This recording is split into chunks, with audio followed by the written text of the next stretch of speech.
Dans notre série L'animation française, c'est ça que c'est bien, on va s'attaquer à une production pour le coup sacrément récente. Un projet filé déjà depuis un moment dont je l'avoue j'avais complètement oublié jusqu'à l'existence même. Mais une certaine vidéo d'un certain monsieur avec une certaine spatule qui parle très très fort m'a fait me dire « Ah oui, merde, putain, c'est vrai que j'étais censé le regarder ce machin que j'ai complètement oublié ?» Alors j'ai lancé le premier épisode de la semaine. Et pour vous donner une petite idée, je suis revenu à la réalité quelques heures plus tard, un peu secoué, l'œil hagard. Parce que c'était méga trop cool. Alors ouais, je vais encore parler d'animation française, je sais que je fais ça tout le temps, blablabla, mais putain, qu'est-ce qu'on est bon des fois.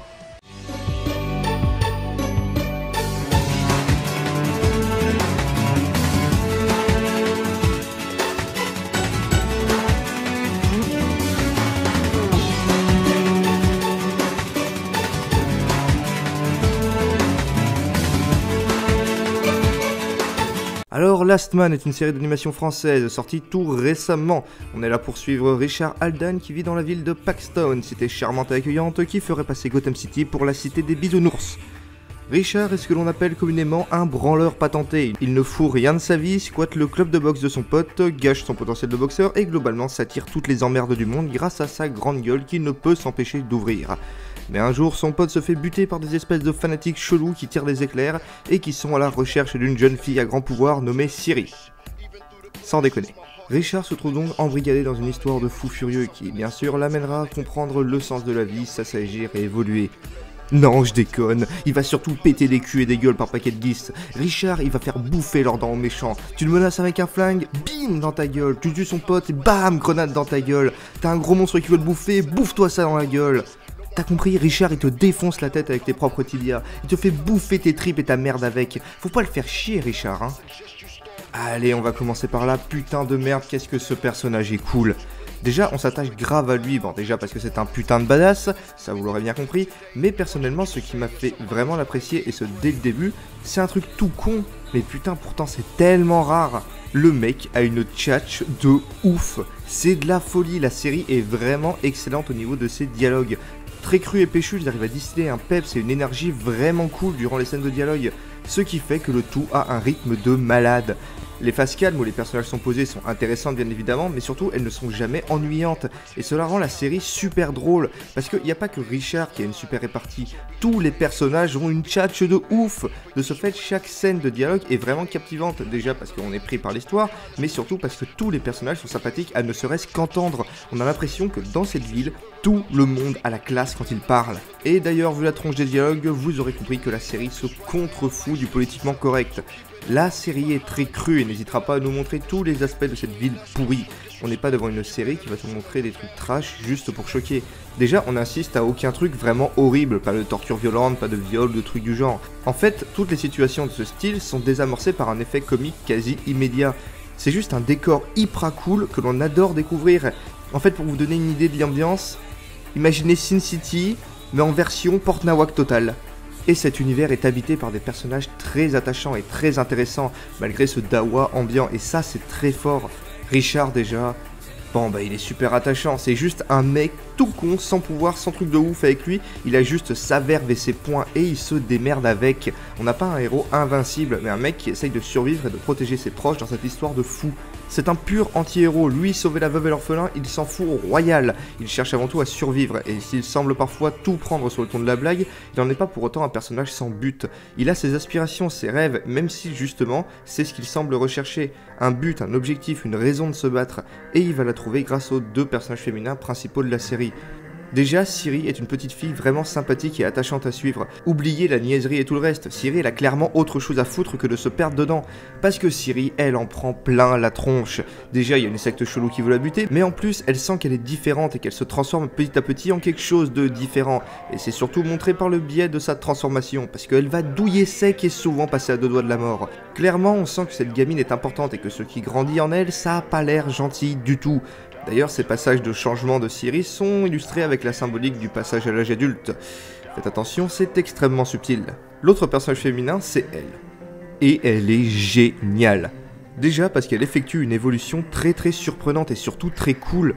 Présenté au début comme une simple artiste nulle et paumée qui tombe systématiquement sur des mecs complètement starbés et qui, suite à un baiser accidentel avec notre héros, verra sa carrière de chanteuse s'envoler. Mais alors que la série aurait pu en faire un simple personnage de love interest niais qui ne suit le héros que parce que c'est le héros, elle effectue un 180 total en milieu de série en s'affirmant en tant que véritable artiste. À partir de ce moment-là, elle devient un personnage avec beaucoup plus de personnalité.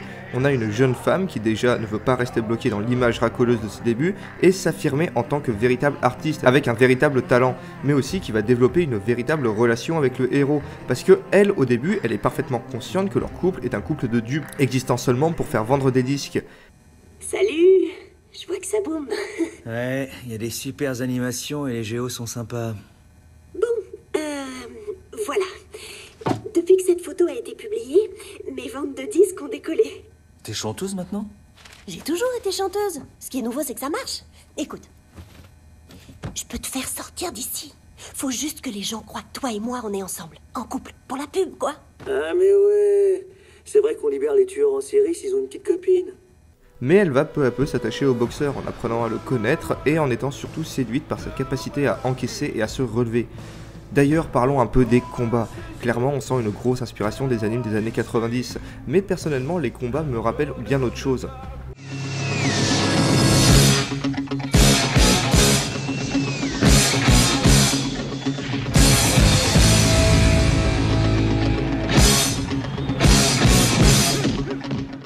La saga Rocky. Et ouais, carrément Rocky. En fait, c'est surtout le personnage de Richard qui me fait dire ça. Dans la saga Rocky, la principale force du personnage sur le ring, c'est de savoir encaisser. Et bah Richard, c'est pareil. Il en prend plein les dents, mais il va se relever à chaque fois pour au final défoncer son adversaire. Il est endurant, résistant et compense son manque de technique par une capacité à encaisser qui fatigue son adversaire. Ce mec, c'est Rocky. Alors c'est pas la classe, ça peut-être quand même. En fait, à côté, il me fait aussi penser à Jean-Claude Van Damme. Mais ça vient probablement du fait que je suis en train de me refaire tous les films de Jean-Claude ces temps-ci. Alors voilà, pour imaginer Richard, vous prenez Rocky, vous le mixez avec JCVD période Bloodsport, et vous obtenez un putain de perso de ouf. Mais dans tout ça, il y a aussi les thématiques, et même parfois des sacrément bonnes thématiques. Déjà, il y a la recherche de soi-même, l'amitié et tout le tintouin classique, mais il y a des trucs vraiment intéressants. Un petit discours sur les gays par-ci, un petit discours sur le monde de la chanson par-là, mais surtout une putain de grosse critique du monde du sport, qui est montré comme étant un monde de mafieux, de flingues et de paris truqués. Alors que c'est même pas le sujet principal de la série, hein. Parce que oui, je vous rappelle qu'à la base, tout ça, ça cause d'une secte de fous furieux qui recherche une gamine pour visiblement la buter, de gros monstres qui attaquent la ville. Mais alors sinon, au niveau des épisodes thématiques, il y en a un, c'est genre THE épisode de ouf à ce niveau-là. Et en plus, c'est le dernier épisode sorti au moment où j'écris ces lignes. Et le mieux, c'est que je peux vous en parler parce qu'il ne spoile rien. Alors, comment dire, cet épisode est une critique de 12 minutes pleines des médias et de toutes les chaînes d'infos quasiment. En gros, il y a une prise d'otage et on suit le point de vue de la télé. Et c'est génial. Alors, pour imaginer un peu la chaîne d'infos qu'on vous montre là, imaginez BFM TV mixé avec le JT de Robocop. Il y a juste tout. Et bon Dieu, qu'est-ce que c'est juste dans son propos. On nous montre une chaîne qui fait tout pour avoir du sensationnalisme, quitte à mettre les gens réellement en danger. Oui, Dylan, ici tout le monde est sur le pied de guerre, c'est le cas de le dire. Nous sommes, comme vous pouvez le voir, aux premières loges, embusqués avec un sniper sur le toit du bâtiment qui se situe juste en face de la sortie principale de l'entrepôt. Je ne peux pas donner plus de détails sur notre position. Mais la vache! Oh la vache! Des journalistes qui n'en ont que le nom et qui se contrefoutent des conséquences tant que ça fait de l'audience, qui ont craché sur leur honneur pour avoir les images les plus choquantes possibles. Vous avez eu peur de mourir? C'est un sacré coup de pub au final, non?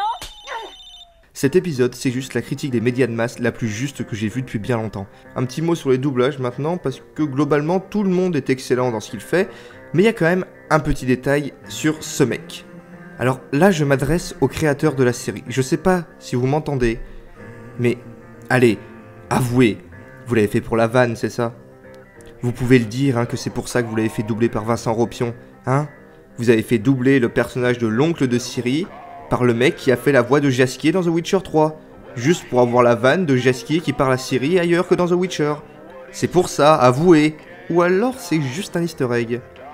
Ou alors tout ça c'est juste une coïncidence et je me casse la tête pour rien.